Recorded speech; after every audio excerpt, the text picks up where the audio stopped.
इस प्लेटफॉर्म पर आप सबका मैं स्वागत करता हूं और मैं धन्यवाद दूंगा स्वदेशी जागरण मंच को कि उन्होंने मुझे आप लोगों से सबसे बात करने का अवसर दिया। स्वदेशी जागरण मंच जो है वो विश्व की जो अभी कोविड-19 की परिस्थितियों के अनुसार ये प्रयास कर रहा है कि देशी समाज, स्वदेशी जो है वस्तुओं का ज्यादा व्यवहार बढ़े और हर आदमी को, हम में से सबको कोई ना कोई देशी स्वदेशी वस्तु खरीदनी चाहिए।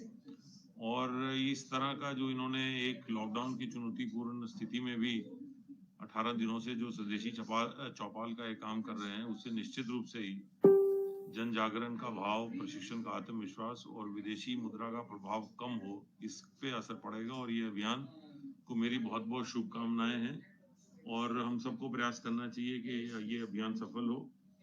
और सौभाग्य से यह वर्ष राष्ट्र कवि श्री दत्तोपंत ठेंगड़ी जी का भी जन्म शताब्दी वर्ष चल रहा है और उनका लक्ष्य था कि घर में कोई ना कोई कुटीर उद्योग, सूक्ष्म उद्योग, कृषि उद्यमिता का स्थापित किया जाए। भाइयों बहनों, आप जैसा आप जानते हैं कि वर्तमान आर्थिक परिस्थितियों में पूरी दुनिया इस पर विचार कर रही है कि वो दूसरे देशों पर सप्लाई चेन के लिए बहुत कम निर्भर रहे। आपने देखा होगा, हम लोग सबने पढ़ा है अखबारों में भी, कि जैसे अमेरिका जैसा भी शक्तिशाली देश इस बात को सोचने के लिए मजबूर है कि उसकी जो सप्लाई चेन है वो चाइना से और कई देशों से निर्भर करती है। ऐसे में माननीय प्रधानमंत्री जी ने जो एक सूत्र दिया है आत्मनिर्भरता का, वो सबसे बहुत ही आवश्यक है। हम सबके लाइफ के लिए, हम सबके और अपनी आगे आने वाली जनरेशन्स के लिए बहुत जरूरी है कि हम सब लोग आत्मनिर्भर हों। और आत्मनिर्भरता का सबसे पहला मूल मंत्र जो है वो स्वदेशी है। मैं वर्तमान में जो हमारा खादी ग्रामोद्योग विभाग है, सूक्ष्म लघु मध्यम उद्यम विभाग है, हम ये प्रयास कर रहे हैं कि अधिक से अधिक जो हमारे स्वदेशी प्रोडक्ट हैं उनमें हम, देखिए, दो चीजों में समस्या हम लोग खाते हैं विश्व में, एक गुणवत्ता की और दूसरी सप्लाई चेन की। तो उसको हम कैसे सुधारें? देखिए, आप अगर शास्त्रों को पढ़ें, पुराने हमारे जो इतिहास हैं, जो हमारा एक बड़ी रिच कल्चरल हेरिटेज है, उसमें हमारा विज्ञान जो अपने देश का विज्ञान था वो बहुत अच्छी प्रगति पे था।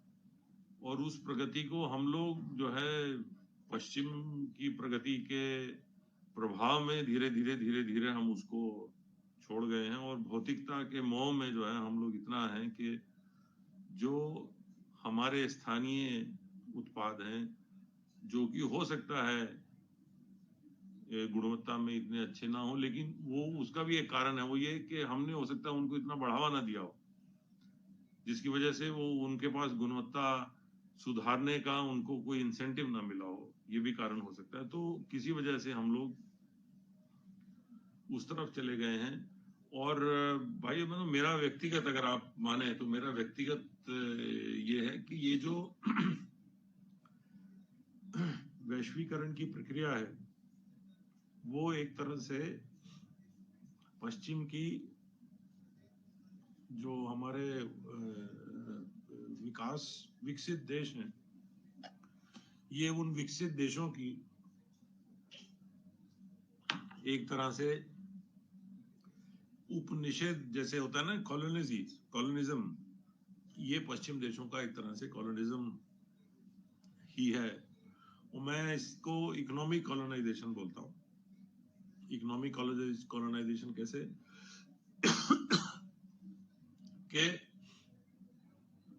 कुछ देश हम लोगों को अपने ऊपर इतना आत्मनिर्भर बना दे रहे हैं उनके ऊपर कि कल को हम मजबूर हो जाएं और हमारी इकोनॉमी जो है, हमारी अर्थव्यवस्था, सारी जो विदेशी अर्थव्यवस्थाएं हैं, जो दुनिया की अर्थव्यवस्थाएं हैं, उस पे इतनी निर्भर हो जाए कि अभी वर्तमान में जैसे चाइना की सप्लाई चेन की वजह से अमेरिका परेशान है। अगर हम स्वदेशी को बढ़ावा नहीं देंगे तो किसी दिन हमारी भी हालत इसी प्रकार होगी कि हम भी दूसरे देश के उत्पादों पर इतने निर्भर रहेंगे कि अगर सप्लाई चेन किसी प्रकार से इंटरप्ट हुई तो हम दिक्कत में रहेंगे, हम कठिनाई में रहेंगे। तो ये जो कॉलोनिज्म है, इकोनॉमिक कॉलोनिज्म इसको मैं बोलता हूँ, जो कि अंग्रेजों ने 200-250 साल पहले शुरू किया था व्यापार के माध्यम से। व्यापार के माध्यम से जो ये कॉलोनाइजेशन है, ये एक तरह का एक सब्जुगेशन है, एक तरह की एक दास्ता है। तो हम सब लोगों को ये प्रयास करना चाहिए कि हम स्वदेशी को अपनाएं, अपने घरेलू उत्पादों को बढ़ावा दें। हम लोग मैं अपना बताना चाहूँगा कि खादी ग्राम उद्योग विभाग हमारा जो है, हम लोग कोशिश कर रहे हैं कि हम प्रदेश में खादी का उत्पादन अधिक से अधिक करें। खादी चूंकि हाथ से बनेगा और खादी की जो जो भी खादी का एक मीटर भी कपड़ा बनता है तो कई लोगों को रोजगार देता है। उससे हमारे जो बुनकर हैं, हमारे जो कतीन हैं, उनको रोजगार मिलता है। और ये अब देखिएगा, जैसे मैंने ये मास्क डाला हुआ है, ये खादी के कपड़े का मास्क है। और ये खादी का कपड़ा हमने खादी की संस्थाओं से महिलाओं के सेल्फ हेल्प ग्रुप्स को दिया। सेल्फ हेल्प ग्रुप ने ये बनाया ये मास्क। तो ये किसी भी ऐसी विदेशी मास्क से बेहतर है, क्योंकि इसको डालना बड़ा आसान है, बहुत कंफर्टेबल है, और ये गाँव में रोजगार दे रहा है, हमारी महिलाओं को रोजगार दे रहा है, और जो हमारे खादी का कपड़ा बना रहे हैं उसको रोजगार दे रहा है। सरकार की बहुत ऐसी योजनाएं हैं जो कि हम लोग चला रहे हैं। जैसे किसानों के साथ मिलके हम लोग उनको हमने हनी मिशन के साथ जोड़ा है कि हर किसान अपने खेत में, अपने कस्बे में मधुमक्खियां उगा सकता है। मधुमक्खियों से खेत जो है वो उनको पालेगा तो उससे शहद हो सकता है। जो हमारे परंपरागत उद्योग हैं उनको बढ़ावा देने की आवश्यकता है। हमारे माननीय मुख्यमंत्री जी ने अभी कहा, उस पर हम लोग काम कर रहे हैं कि गोरखपुर जैसे है, गोरखपुर में टेराकोटा में बहुत अच्छा काम होता है, मूर्तियां बनती हैं, भगवान की मूर्तियां बनती हैं। तो जब दिवाली पे गौरी गणेश की पूजा होती है तो हम चाइनीज मूर्तियां से क्यों पूजा करें? क्यों नहीं गोरखपुर के या हमारे आसपास के जो उद्योग हैं, जो टेराकोटा के हैं, जो मूर्तियां बना रहे हैं, क्यों नहीं हम उनसे वो मूर्तियां जो है उनसे खरीद के उससे पूजा करें? हम क्यों चाइनीज मूर्तियों से पूजा करते हैं? तो हम उसकी तरफ अब कोशिश कर रहे हैं कि हम गोरखपुर के जो हमारे कारीगर हैं उनके साथ मिलके कि हम क्यों नहीं हम अपनी गुणवत्ता को इतना अच्छा करते कि हम बाहर की जो मूर्तियां आ रही हैं उनको हम क्वालिटी में, गुणवत्ता में, अपीयरेंस में हम उनको हरा सकें, और हमारे जो हैं वो मूर्तियां, हमारे जो लोग हैं वो हमारे कारीगरों की बनी हुई मूर्तियां इस्तेमाल करें। ये तो मैंने एक छोटा सा आपको उदाहरण दिया है। हम ये कोशिश कर रहे हैं, हमारे जो एमएसएमई विभाग है, कि जो प्रोडक्ट हम यहाँ बना सकते हैं, चाहे उसके लिए हमें मशीन बाहर से लानी पड़े, क्योंकि अगर हम मशीन लाएंगे तो उस मशीन की टेक्नोलॉजी भी साथ आएगी। टेक्नोलॉजी लाना बुरी बात नहीं है, क्योंकि टेक्नोलॉजी तो जब एक बार आ जाएगी फिर वो आप उसको मास्टर कर सकते हैं। आप उसी टेक्नोलॉजी से यहाँ प्रोडक्ट बना सकते हैं, देश में बना सकते हैं, आत्मनिर्भर हो सकते हैं। मैं आपको एक उदाहरण दूंगा।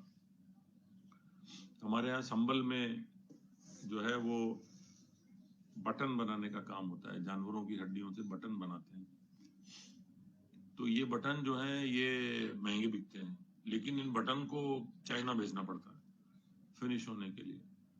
तो हमने कहा वहां क्यों भेजना पड़ता है, अभी इधर ही। तो अब हम कोशिश कर रहे हैं कि उनको वो मशीन इंपोर्ट करके यहाँ उनके लिए लगा दें, ताकि वो यहीं बनाए, उनको बाहर भेजने की आवश्यकता ना पड़े, विदेश में भेजने की आवश्यकता ना पड़े, वो यहीं बनाए। तो मैं यही कर रहा था। हमारा इत्र है कन्नौज का, देखिए यहाँ से जो फ्रेंच परफ्यूम बनाने वाले कंपनियां हैं वो यहाँ से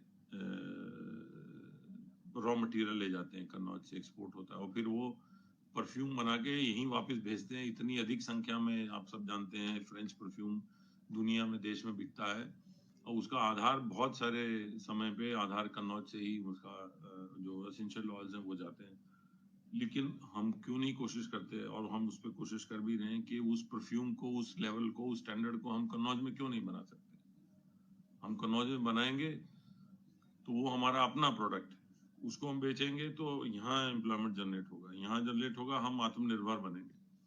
तो ये कुछ उदाहरण हैं जो कि मैं ये देना चाहता था कि हम लोग प्रयास कर सकते हैं। हमारे पास इतना बड़ा आधार है उद्योग का, पुराने हमारे ट्रेडिशंस का, हमारी टेक्नोलॉजी का, कि हम उसको उस लेवल पर लाएं और हम compete करें, हम उस प्रोडक्ट से compete करें और अपनी लागत को कम करके अपने आप को देश में स्थापित करें। और वो तभी हो पाएगा जब एक और तो हम प्रोडक्ट इम्प्रूवमेंट की कोशिश करेंगे, प्रोडक्ट डेवलपमेंट की कोशिश करेंगे, और दूसरी ओर हम स्वदेशी खरीदेंगे। हम प्रेफर करेंगे, हम इसको वरीयता देंगे कि हम जो हमारा स्वदेशी प्रोडक्ट है हम उसको खरीदें। हर एक काम में आप हम जब भी जहाँ जाएं, हम अगर हम स्वदेशी खरीदने लगेंगे तो स्वदेशी जो हमारा है उद्योग बढ़ेगा, रोजगार बढ़ेगा, और हमारी निर्भरता विदेश के दूसरे देशों से कम होगी। अभी हम लोगों ने प्रमोट किया है, आपने आज देखा होगा कि अमेरिका 200 वेंटिलेटर भेज रहा है। बताइए, उनका वेंटिलेटर जो है वो पड़ता है 10 लाख रुपए में। वही वेंटिलेटर हमारे यहाँ उत्तर प्रदेश में नोएडा में कंपनी बना रही है, वो 1.5 लाख रुपए में दे रही है, वही सेम वेंटिलेटर। तो हमें क्या चाहिए, हमें अपने जो स्थानीय प्रोडक्ट है उसको हमको बढ़ावा देना चाहिए, उसको हमको आगे लाना चाहिए। हम इससे ना केवल देश को एक नई तरक्की की राह पे ले जाएंगे, हमारे जो भाई बहन हैं, जो जो रोजगार जिनको चाहिए उनको रोजगार दे सकेंगे, हमारी खुद की अर्थव्यवस्था बेहतर हो सकेगी। मैं धन्यवाद देना चाहूंगा स्वदेशी जागरण मंच का। समय समय पर मैं आपसे जो है विचारों को साझा करता रहूंगा। ये मेरे बीच में मैंने अपने निजी विचार भी आपके साथ साझा किए। आपका बहुत बहुत धन्यवाद। नमस्कार।